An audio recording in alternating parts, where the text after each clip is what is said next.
अस्सलाम वालेकुम। कैसे हैं तमाम हज़रात? उम्मीद करता हूँ इंशाल्लाह सब खैरियत से होंगे। आज का अमल बहुत ज़बरदस्त लेकर हाज़िर हुआ हूँ आप तमाम हज़रात की खिदमत में। एक बाल के ऊपर किए जाने वाला मोहब्बत का तिलिस्मी अमल बहुत ही ज़बरदस्त है और इसके फ़वाइद भी हैं और इसके नुकसानात भी हैं। सबसे पहले मैं इसके फ़वाइद के बारे में बात करूँगा ताकि आपको सही से समझ आ सके कि इसके क्या फ़वाइद हैं। फिर इंशाल्लाह उसके नुकसानात के बारे में भी मैं आपको बताऊंगा कि उसके क्या नुकसानात हैं। ठीक है, अमल को आपने हमेशा एक बात याद रखना, जब भी आप अमल करें तो नीयत अच्छी हो आपकी और जायज़ नीयत के लिए करें, जायज़ मकसद के लिए करें। ठीक है, इंशाल्लाह तो आपको कभी भी नाकामी नहीं होगी किसी भी अमल में। अगर आप नाजायज़ नीयत रखते हैं और नाजायज़ मकसद के लिए करते हैं तो आपको पहली बात तो अमल में कामयाबी होगी नहीं। अगर किसी वजह से हो भी गई तो फिर उसके नुकसानात आपको ख़ुद देखने को मिल जाते हैं। बास वक्त में किसी हादसे का शिकार आप हो जाते हैं या आपको कहीं से माली नुकसान उठाना पड़ जाता है या आपके घर के अंदर बीमारियों का आना शुरू हो जाता है, तो ये होते हैं नुकसानात। ठीक है, अगर फ़ायदे की बात करूँ मैं तो फ़ायदे में आपने अगर अच्छी नीयत से अमल किया है और सही मकसद के लिए किया है, जायज़ मकसद के लिए, तो इंशाल्लाह आपको फ़ायदे ही फ़ायदे नज़र आएंगे। अगर आपका कोई काम नहीं बन रहा है तो वो आपके काम बनने लगते हैं। अगर आपकी नीयत अच्छी है और आपने विर्द किया है किसी अमल का तो आपके काम बनने लगते हैं। ठीक है, अगर कोई आपसे नाराज़ होता है तो वो आपसे राज़ी होने लगता है। आपके कहीं लड़ाई झगड़े चल रहे हैं तो वहाँ पर सुलह होने लगती है। तो ये हमेशा याद रखिए कि नीयत नहीं, एक मंजिल आसान होती है। वो इसलिए होती है क्योंकि आपका दिल साफ़ होता है। पढ़ने वाले की नीयत साफ़ होनी चाहिए। ठीक है, तो खैर बात बहुत लंबी हो जाएगी। इंशाल्लाह मैं आपको अमल के बारे में बता दूं। पहले ख़ास ख़वातीन के लिए एक बहुत ज़रूरी पैगाम, क्योंकि आज बाल के ऊपर किए जाने वाले अमल का थोड़ा सा मैं तज़किरा कर रहा हूँ यहाँ पर, तो इसीलिए मैंने सोचा कि ख़वातीन हज़रात को भी कुछ मैं बालों से रिलेटेड कुछ बातें समझा दूँ, क्योंकि अक्सर ख़वातीन इस तरह की गलतियाँ करती हैं और मैंने ख़ुद देखा है गलतियाँ करते हुए कुछ ख़वातीन को। ठीक है, तो सबसे पहले अगर ख़वातीन अपने बालों में कंघा करती हैं और बाल जो टूट कर कंघे के अंदर आते हैं, अगर वो ख़वातीन बालों को कहीं बाहर फेंक देती हैं, कहीं रास्ते में फेंक देती हैं या कूड़े के अंदर फेंक देती हैं, जो कूड़ा बाहर चला जाता है घर से, ठीक है, या किसी रास्ते में फेंक देती हैं, अगर उनका दुमंज़ले पे या किसी बिल्डिंग में ऊंची जगह रहती हैं वो और उन्होंने वहाँ से बाल बनाए और कंघे में से बाल निकाल कर बाहर सड़क पर फेंक दिए, तो इस तरह की हरकतें ना किया करें। अपने बालों को महफूज रख लिया करें। ठीक है, अगर ये बात मैं इसलिए कह रहा हूँ क्योंकि कुछ ख़वातीन इस तरह से करती हैं और मैंने देखा भी है।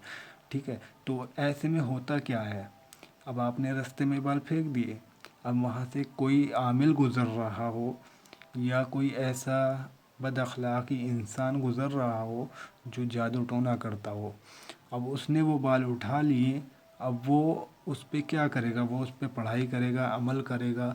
हो सकता है वो आपको अपने ताबे कर ले या आपको पागल कर दे, दीवाना कर दे, कुछ भी कर सकता है वो, क्योंकि बाल एक ऐसी चीज़ है, बाल के ज़रिए डॉक्टर डीएनए का पता लगा सकते हैं।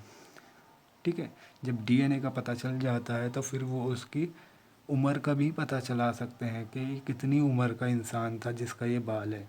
ठीक है, इसी तरह से जब डॉक्टर इतनी मालूमात हासिल कर सकते हैं तो एक आमिल जो कि पढ़ाई करता है, वजीफ़े करता है, अमलियात करता है, जादू टोने करता है, तो वो क्या नहीं कर सकता एक बाल के ज़रिए। वो पूरे इंसान की बॉडी को कंट्रोल कर सकता है, पूरे इंसान को अपने ताबे कर सकता है, फिर वो उस इंसान से जो दिल करेगा वो चीज़ करवा सकता है।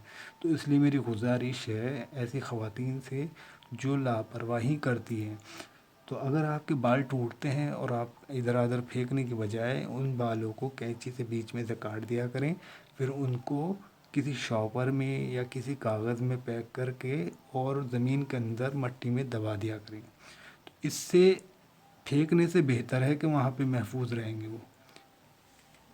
चलिए मैं अब आपको अमल की तरफ लेकर चलता हूँ।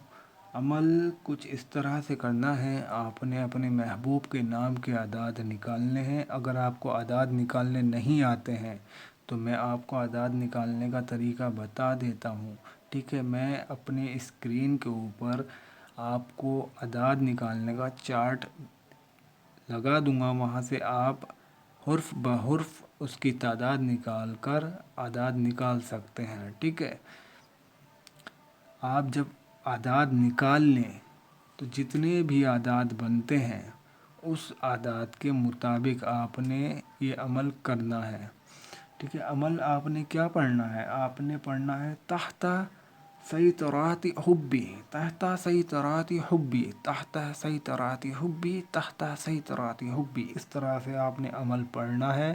اور جب آپ عمل پڑھ لیں اور تعداد مکمل ہو جائے تو آخر میں آپ نے محبوب کا اور اس کی والدہ کا نام لے کر دم کر دینا ہے، ٹھیک ہے؟ جتنی بھی اس کی تعداد بنتی ہے آپ کے محبوب کے نام کی، آپ نے اس کے ہی مطابق اس عمل کو کرنا ہے، اور آخر میں اس کی والدہ کا نام لے کر اور اس کا نام لے کر آپ نے بال کے اوپر دم کر دینا ہے۔ پھر اس بال کو آپ نے کسی مٹی کے اندر دبا دینا ہے، جیسے کہ کھیت کھلیان ہوتے ہیں، خالی پلاٹ ہوتے ہیں، گھر کے اندر کیاریاں موجود ہوتی ہیں، کیاریاں نہیں ہیں تو گملے موجود ہوتے ہیں، گملوں کے اندر بھی آپ اس کو دبا سکتے ہیں۔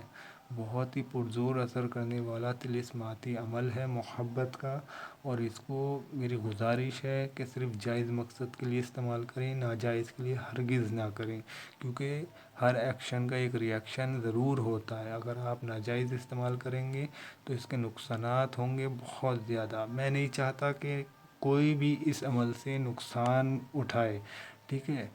کیونکہ دیکھیں یہ عمل میں اپلوڈ کر رہا ہوں تو کسی کے فائدے کے لیے کر رہا ہوں، ٹھیک ہے؟ بہت سے لوگ پریشان ہیں، ان کے لیے کر رہا ہوں۔